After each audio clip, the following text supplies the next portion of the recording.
In this mini lecture, we're going to be looking at Chapter 4 of the Org B book and talking about attitudes, emotions, and ethics. Here are the learning outcomes for this chapter. You can pause here and read them. We're first going to start by looking at the ABC model of attitude. And basically, it says that an individual does not have an attitude until they respond to an entity, such as a person, an object, a situation, or an issue, on an affective, cognitive, or behavioral basis, or I should say affective, behavioral, cognitive basis. So affective is really looking at like, how do I feel about this? So these physiological factors or indicators. So it's how do I feel? Such as my feelings tell me I don't like my boss. My behavioral intent is really observed behaviors and really statements about intentions. I don't like my boss and I intend to or I want to transfer to another department. And the cognitive is really an attitude scale and verbal statements about our beliefs. So I don't like my boss. I want to transfer to another department. And I want to do so because I believe that my boss plays favorites at work. So that's what the ABC model says. And so it shows that we must assess all three of these components when we're looking at somebody's attitude. So, for example, and this is from your book, but I thought it was a really good example. If you want to try to evaluate employees' attitudes towards having flexible working schedules, you would want to first understand, how do you feel about flexible working? Would you like to participate in a flexible work schedule? And what do you think about it? What do you believe about flexible working? Do you think it's better? Do you think it's worse? What are your beliefs about it? Cognitive dissonance is another factor we need to talk about, and this is when we have a state of tension that's produced when our experiences conflict between our attitudes and our behaviors. And so when employees have cognitive dissonance or when they find themselves in situations like this, that can be really frustrating and it can lead to a lot of dissatisfaction. So if we were to give you a quick example, let's say that you do not like workplace gossip, all right? And you have always tried to just stay out of the workplace politics and gossip. But you've just started a new job, and in your new job, everybody gossips. And in fact, everybody gossips, and that is the only way things get done. And so you are forced to start gossiping and kind of playing some of the workplace politics. But because you hate gossip so much and you think that it's just fundamentally not the right way to communicate, it really, but you're forced to, then you have, right, like as we talked about before, oops, sorry, you have a conflict between your experiences and your attitudes and what behaviors you are being forced to do or you feel that you need to do. And so you're going to feel a lot of dissatisfaction in that situation, which may actually lead you to leave the job. So managers need to understand kind of employees' attitudes and belief systems and how that plays into the workplace norms that are at play. So next we're going to talk about attitudes and how they're formed. So for the most part, attitudes are learned. Our responses to people and issues evolve over time. And I mean, we know that our change, our attitudes and our thoughts and our feelings change as we age and based on our experiences. And so two major influences on attitudes are direct experience and social learning. All right, and so direct experience basically says that we have stronger attitudes, which are held confidently and are really hard to change. So when we've had direct experiences, it's really hard to change our attitudes that are based on this. Social learning says that, hey, I'm learning or I'm deriving my attitudes from the environment around me and what I'm seeing that's being modeled and what I'm observing. And so I'm acquiring attitudes by what I'm observing from others versus my own direct experience. And these aren't as strong as your direct experiences. And so does attitude shape behavior? Well, the greater the attitude specificity or the greater feelings I have towards an attitude, excuse me, the greater the attitude specificity, the stronger it is the stronger it's linked to a behavior. So if I feel really strongly about something, the stronger my behavior is going to be on it. So if I feel very strongly about a topic at a work meeting, I'm probably going to speak out on it more, which I do this all the time in the workplace. Than if I really don't care about what is being discussed at a meeting, I'm probably not going to get as involved in the conversation. Attitude relevance. We tend to address an issue that has more relevance or self-interest to ourselves, um, or or with things that result in a behavior that's consistent with our attitudes and our own way of thinking. And then the timing.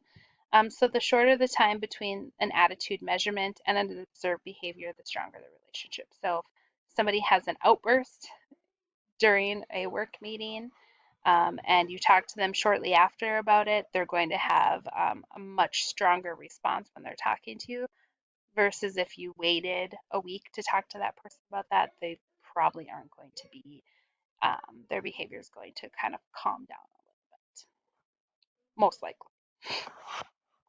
Personality factors also play into our attitudes and our behaviors.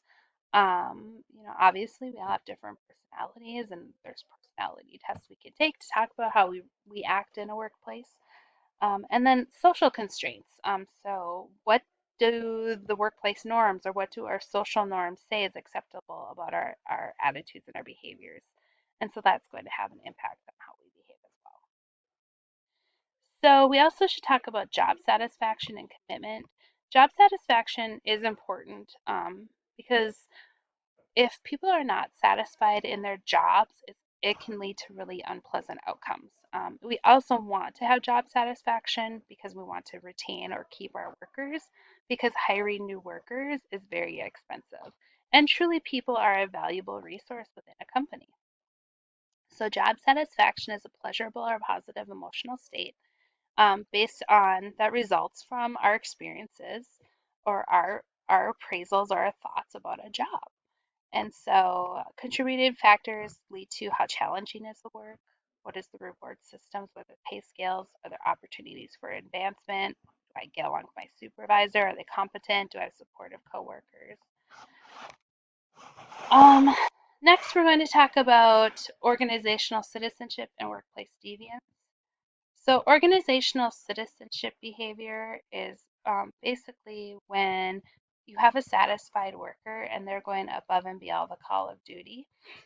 And this is going to result in lower turnover, higher productivity rates, which is going to have, decreased costs for the organization. We can compare this to counterproductive work behavior, which is really caused by negative events or negative job satisfaction, and this is um, when this violates organizational norms or causes harm to the organization and employees. So if somebody's unhappy with their job, so maybe they steal.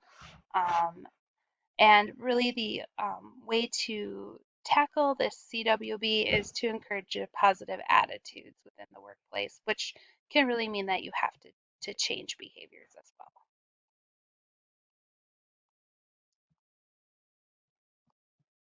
Right, next we're going to talk about organizational commitment, which is the strength of an individual's identification with an organization. Effective commitment really looks at an individual's desire to remain within an organization. Maybe they really love their job and they just love the people and they really want to work there for a really long time. All right. Continuance commitment occurs when somebody really feels like, hey, maybe this isn't my dream job, but it pays well and I can't afford to leave. So they're not super committed, but the money's good, so they'll stay there. And then normative commitment is I feel an obligation to this organization for one reason or another. Maybe it's that I feel I need to stay there for a certain amount of time, or I feel like an obligation to my coworkers, and they stay at that organization because they feel that obligation. All right, next we're going to look at persuasion and how to persuasion works within an organization. So persuasion is really, you can think of it as selling within an organization. So maybe we are trying to get our employees or our coworkers to do things a new way, or adapt a new process, or to have better customer service, or to make some sort of a change. Well, there's different ways that this can be done. One is through the source, and this is by having an individual that has expertise, trustworthiness, or attractiveness. So persuasion occurs have when we when we like the source or the source is credible. The target is the level of self-esteem and mood. So people with a lower self-esteem are going to be easier to be persuaded than those with a higher self-esteem or an inflated ego. The message is really the tone of the message and how the message is conveyed. I think you've all seen this in workplace or school or communications. The way that a message is delivered is very important. The elaboration likelihood model just says that if something is really important to me, I'm going to use the center root. I'm going to have high elaboration. I'm really going to process things. And the only way that my attitude is going to change is if the argument is a sound argument. Versus the peripheral route or the low elaboration, which just says that, hey, it's maybe something that's not as important to me. I'm not going to process it as carefully, and thus I'm going to change my attitude based on the source or maybe some lesser characteristics. So maybe in this situation, it's just something that I don't feel as strongly about, but somebody else who knows a lot more about it tells me what I should think, and so I believe them. All right, so we're going to look at emotions at work. So emotions are really our feelings. They're much more short-lived and intense reactions to an event. And moods are really classified as positive or negative and made up of various emotions. They last longer than emotions. They might not have a specific cause, whereas emotions do, but both affect behaviors and attitudes at work. And so things that play into our emotions at work are how others' emotions are. So if somebody else is happy or somebody else is sad or somebody else is angry, that's easily transferred among other people.